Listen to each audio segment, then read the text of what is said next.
अस्सलाम वालेकुम students, today we are going to discuss about the reactions of carboxylic acids. तो students, आज के लेक्चर में हम जो है कार्बोक्सिलिक एसिड्स के जो रिएक्शंस हैं उनको डिस्कस करेंगे आज के लेक्चर में। तो स्टूडेंट्स, इसमें आपको सबसे पहले मैं बता दूं कि तीन तरह के जो रिएक्शंस हैं कार्बोक्सिलिक एसिड्स शो करते हैं, जो कि मैंने यहाँ पर मेंशन भी किए हुए हैं। तो हम स्टार्ट लेते हैं अपने लेक्चर से। Carboxylic acids undergo the following types of reactions. 3 types of reactions ये शो करेगा, जिनको मैंने यहाँ पर ए, बी एंड सी की कैटेगरी में शो किया है।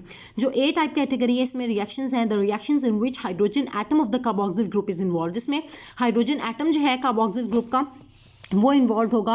ऐसे रिएक्शंस जो हैं उनको हम कहते हैं सॉल्ट फॉर्मेशन, यानी कि सॉल्ट फॉर्मेशन रिएक्शंस हैं क्योंकि उसमें सॉल्ट की फॉर्मेशन हो रही होती है।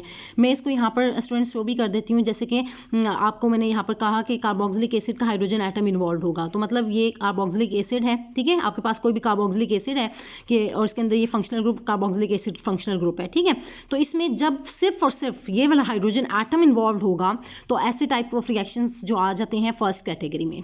ठीक है, सेकंड कैटेगरी है the reactions in which OH group is replaced by another group, यानी कि जिसमें OH ग्रुप जो है वो इन्वॉल्व होगा, तो वो जो है रिएक्शंस सेकंड कैटेगरी में आ जाएंगे, बी टाइप कैटेगरी में। ये यहाँ पर मैंने आपको बताया कि फर्स्ट में सिर्फ हाइड्रोजन इन्वॉल्व होगा। ठीक है, सेकंड कैटेगरी में देख लेते हैं, मैंने आपको बताया कि OH ग्रुप इन्वॉल्व होगा।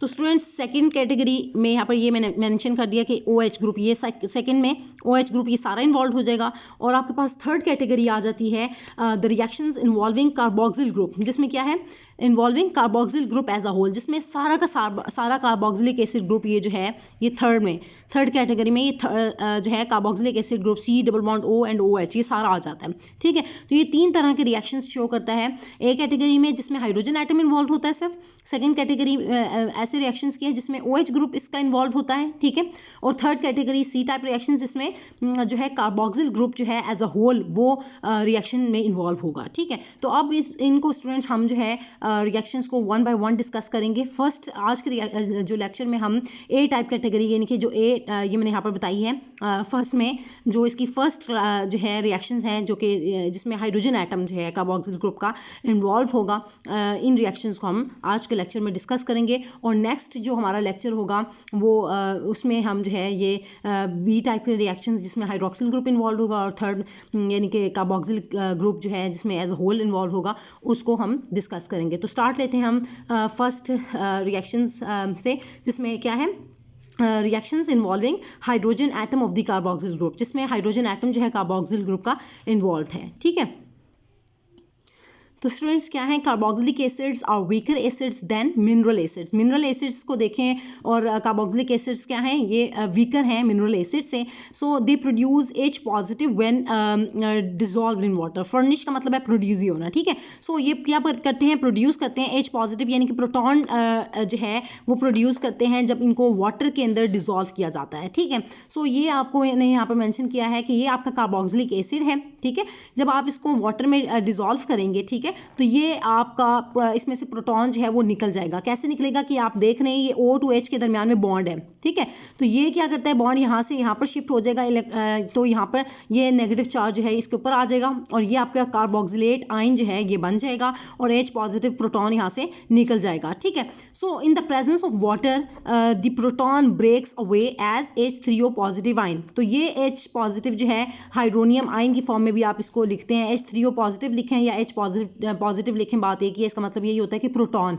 ठीक है, क्योंकि अगर आप H3O पॉजिटिव लिख रहे हैं, ठीक है, इसका मतलब क्या है कि अगर आप इसको देखें ना तो ये H पॉजिटिव एंड H2O है। ठीक है, तो H2O तो वापस आपको यानी कि जो आपका वाटर है जिसमें आपने इसको डिजॉल्व किया तो वो तो आपको मिला, तो यानी कि H पॉजिटिव इसमें से निकल रहा होता है। ठीक है, तो H3O पॉजिटिव लिखें या H पॉजिटिव लिखें, आपकी बात एक ही है। ठीक है, सो ये रिएक्शंस हैं जिसमें हाइड्रोजन एटम जो है कार्बोक्सिल ग्रुप का इन्वॉल्व है, ये आप देख रहे हैं H पॉजिटिव इन्वॉल्व है। ठीक है, यहाँ से जो H पॉजिटिव निकल रहा है। ठीक है, तो ये हमने जो है अभी एक रिएक्शन को देखा है। अब इसकी नेक्स्ट जो इसके अंदर फर्दर स्टेप्स हैं उनको हम डिस्कस कर लेते हैं वन बाय वन। तो ये स्टूडेंट्स मैंने आपको बताया कि हाइड्रोजन H पॉजिटिव जो है जिसमें वो क्या करेगा, जब आप उसको वाटर में डिजोल्व करते हैं तो वो H पॉजिटिव प्रोड्यूस कर रहा है, ठीक है। तो ये रिएक्शंस थे जिसमें फर्स्ट कैटेगरी जिसमें हाइड्रोजन एटम जो है कार्बोक्सिल ग्रुप का इन्वॉल्व है। तो ये फर्स्ट हम इसके रिएक्शंस को देख लेते हैं, रिएक्शंस विद बेसिस, ठीक है। जो इसका फर्स्ट रिएक्शन है वो है रिएक्शन विद बेसिस। तो इसमें आप देख रहे हैं carboxylic acids react with bases, that is bases में आपके पास sodium hydroxide, potassium hydroxide, strong bases आ गई टू फॉर्म सॉल्ट्स। ये आपको क्या दे रहे हैं, सॉल्ट्स दे रहे हैं, जिसको मैंने यहाँ पर मेंशन भी किया हुआ था, सॉल्ट फॉर्मेशन, ठीक है। सो सॉल्ट फॉर्मेशन हो रही है। अब आप इसको देख सकते हैं कि ये कार्बोक्सिलिक एसिड है आपका, ठीक है। जब आप इसको ट्रीट कर रहे हैं सोडियम हाइड्रोक्साइड के साथ तो आपको पता है कि एसिड का रिएक्शन जब बेस के साथ होता है तो उसको हम कहते हैं न्यूट्रलाइजेशन रिएक्शन, जिसमें सॉल्ट एंड वाटर प्रोड्यूस होता है, ठीक है। तो ये आप देख रहे हैं ये न्यूट्रलाइजेशन रिएक्शन हो रहा है, एसिड जो है ये बेस के साथ रिएक्ट कर रहा है और इसके रिजल्ट में आपको सॉल्ट मिल रहा है। अब आप देख सकते हैं कि यहाँ पर ये H पॉजिटिव क्या हो रहा है, यहाँ से निकल रहा है, ठीक है। ये H पॉजिटिव यहाँ से निकलेगा और OH के साथ रिएक्ट करके H2O ये यहाँ पर आ जाएगा, ठीक है। H2O प्रोड्यूस हो जाएगा और CH3CO नेगेटिव बन जाएगा और ये Na जो है पॉजिटिव की फॉर्म में इसके साथ आके अटैच हो जाएगा और इस तरह से ये जो है सॉल्ट बन जाएगा, सॉल्ट ऑफ एन एसिड, यानी कि sodium salt of an acid मिल रहा है आपको, ठीक है, जिसको हम कह रहे हैं सोडियम एसीटेट। तो ये स्टूडेंट्स फर्स्ट रिएक्शन में आपने देखा कि किस तरह से सॉल्ट की फॉर्मेशन हुई है, ठीक है। और इसमें हाइड्रोजन जो है वो H पॉजिटिव जो है वो इन्वॉल्व है, हाइड्रोजन एटम जो है वो इन्वॉल्व है कार्बोक्सिलिक एसिड का, ठीक है, इन रिएक्शंस में। अब सेकेंड रिएक्शन, इस रिएक्शन में अब सेकेंड रिएक्शन की तरफ आते हैं, जो कि रिएक्शंस हैं, सेकेंड कैटेगरी है ये आपकी reactions with carbonates and bicarbonates, ठीक है।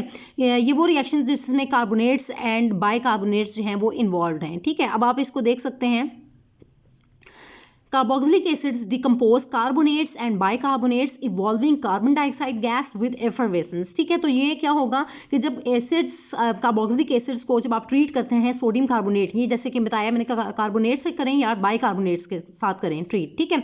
तो इसके रिजल्ट में आपको क्या मिल रहा है, कार्बोनेट से बाइकार्बोनेट से करेंगे तो इसके रिजल्ट में कार्बन डाइऑक्साइड गैस जो है वो इवॉल्व होगी, ठीक है। तो ये आप देख रहे हैं एसिडिक एसिड है, आपने इसको सोडियम कार्बोनेट के साथ ट्रीट किया, ठीक है। इसके रिजल्ट में आपको sodium salt of an acid मिला है, सोडियम एसीटेट, साथ में कार्बन डाइऑक्साइड गैस इवॉल्व हुई और साथ में वाटर जो है वो प्रोड्यूस हुआ। इसी तरह अगर एसिटिक एसिड को सोडियम बाइकार्बोनेट के साथ ट्रीट करें तो इसी तरह आपको सॉल्ट मिलेगा, साथ में कार्बन डाइऑक्साइड गैस इवॉल्व होगी और साथ में वाटर आपको ऑब्टेन होगा, ठीक है।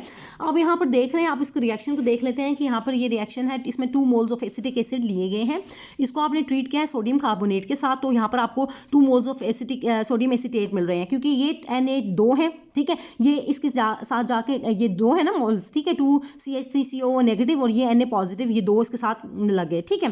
तो ये इसके साथ बन गया और यहाँ से H2 यानी कि 2 हाइड्रोजन थे, यहाँ से ये निकल गए और यहाँ से उन्होंने एक ऑक्सीजन लिया इसका CO3 के साथ, ठीक है। ये तो यूज हो चुका था जो कि इधर आ गया है, ठीक है, इस ऑक्सीजन के साथ, ठीक है। ये आपने बात याद रखनी है। तो ये CH3CO नेगेटिव Na पॉजिटिव बन गया और यहाँ से आपने क्या लिया, H2, 2 हाइड्रोजन यहाँ से निकले और एक ऑक्सीजन जो है वो इस कार्बन CO3 से ले लेना है, ठीक है। तो यहाँ से एक ऑक्सीजन लिया तो ये H2O बन जाएगा और यहाँ पर सिंपल रह जाएंगे CO2, ठीक है, क्योंकि एक ऑक्सीजन आपने वाटर को दे दिया है, तो बाकी CO2 रह जाएगा, ये कार्बन डाइऑक्साइड गैस इस तरह से यहाँ से इवॉल्व हो जाएगी, ठीक है। इसी तरह आप नेक्स्ट देखें तो ये एसिडिक एसिड है, इसको सोडियम बाइकार्बोनेट के साथ आपने ट्रीट किया, जिसको हम लिख रहे हैं NaHCO3, ठीक है। कार्बोनेट्स में CO3 होता है, बाइकार्बोनेट्स में HCO3 होता है, ठीक है। इस तरह से आपने याद रखनी है बात। तो बाइकार्बोनेट्स के साथ आपने ट्रीट किया तो इसी तरह क्या होगा कि CH3CO नेगेटिव Na पॉजिटिव, यानी कि ये वाला जो पार्ट है ये रिएक्ट करेगा किसके साथ, Na के साथ रिएक्ट कर जाएगा और ये बन जाएगा और यहाँ से ये H निकलेगा, यहाँ से भी H, तो H2 और यहाँ से एक ऑक्सीजन लेगा तो H2O और साथ में CO2 बच जाएगा, तो वो CO2 गैस जो है यहाँ से इवॉल्व हो जाएगी। तो ये होप सो कि आपको जो रिएक्शन है मैंने एक्सप्लेन किया तो ये आपको समझ आ गया होगा, ठीक है। अब हम रिएक्शन थर्ड रिएक्शन की तरफ मूव करते हैं, जो कि क्या है, थर्ड कैटेगरी में आपके पास आ जाता है रिएक्शन विद मेटल्स, ठीक है। मेटल्स के साथ आपने रिएक्शन करना है। सो ये एक बात याद रखनी है स्टूडेंट्स कि जब आप कार्बोनेट्स एंड बाइकार्बोनेट्स के साथ ट्रीट करेंगे तो कार्बन डाइऑक्साइड गैस इवॉल्व होगी, ठीक है। और जब रिएक्शन करेंगे आप बेसिस के साथ तो सॉल्ट फॉर्मेशन होगी। और थर्ड है जब रिएक्शन आप मेटल्स के साथ करेंगे कार्बोक्सिलिक एसिड्स का तो उसके रिजल्ट में आपको हाइड्रोजन गैस जो है वो आपको ऑब्टेन होगी, यानी कि हाइड्रोजन गैस इवॉल्व होगी, ठीक है। तो आप ये देख रहे हैं carboxylic acids react with active metals, जिसमें आपके पास आ जाते हैं sodium, potassium, calcium, magnesium etcetera, ठीक है। ये सारे मेटल्स हैं। तो जब आप इसको ट्रीट करते हैं मेटल्स को to form their salts with the evolution of hydrogen gas, तो फिर क्या बनते हैं, सॉल्ट फॉर्मेशन होती है, ठीक है, आप देख रहे हैं सारे रिएक्शंस में सॉल्ट फॉर्मेशन हो रही है, क्योंकि ये रिएक्शन इनको हम कहते हैं जिसमें हाइड्रोजन एटम इन्वॉल्व होता है कार्बोक्सिलिक एसिड का, इनको हम कहते हैं सॉल्ट फॉर्मेशन, क्योंकि आप देख रहे हैं इसमें सॉल्ट फॉर्मेशन सारी रिएक्शंस में हो रही है। तो साथ में इस रिएक्शन में रिएक्शन जब आप मेटल्स के साथ करेंगे तो हाइड्रोजन गैस जो है वो इवॉल्व होगी। आप देख रहे हैं कि एसिटिक एसिड है, आपने इसको ट्रीट किया सोडियम के साथ, ठीक है, सोडियम मेटल के साथ। तो ये सोडियम मेटल के साथ जब आप इसको ट्रीट करेंगे तो यहाँ से हाइड्रोजन H2 जो है वो निकल जाएंगे, ठीक है, हाइड्रोजन गैस की फॉर्म में ये H2 निकल जाएगा, ये क्योंकि 2 है, ठीक है, तो ये H2 निकल जाएगा और साथ में CH3CO नेगेटिव, ये 2 है और ये भी 2 है, तो 2 कॉमन आप लेके CH3CO नेगेटिव Na पॉजिटिव, ये इस तरह से आप शो कर देंगे और ये आपका क्या है, सॉल्ट है, और साथ में ये क्या है, हाइड्रोजन गैस जो है वो इवॉल्व हो रही है। तो ये स्टूडेंट्स आपने जो है फर्स्ट कैटेगरी जो है रिएक्शंस की फर्स्ट कैटेगरी जिसमें हाइड्रोजन एटम जो है of the carboxyl group involve है, उसको हमने डिस्कस किया आज के लेक्चर में। तो नेक्स्ट लेक्चर में इंशाल्लाह हम स्टूडेंट्स जो रिएक्शंस हैं that involves OH group of the carboxylic acid उसको डिस्कस करेंगे, और फिर जो है हम उससे नेक्स्ट जो है रिएक्शंस जिसमें carboxyl group as a whole involve है उन रिएक्शंस को डिस्कस करेंगे। तो होप सो कि स्टूडेंट्स आज का जो लेक्चर है वो आपको क्लियर हो गया होगा, और इस लेक्चर से रिलेटेड अगर आपको कोई भी कंफ्यूजन है तो वो आप मुझसे कमेंट्स में पूछ सकते हैं। Thank you so much students.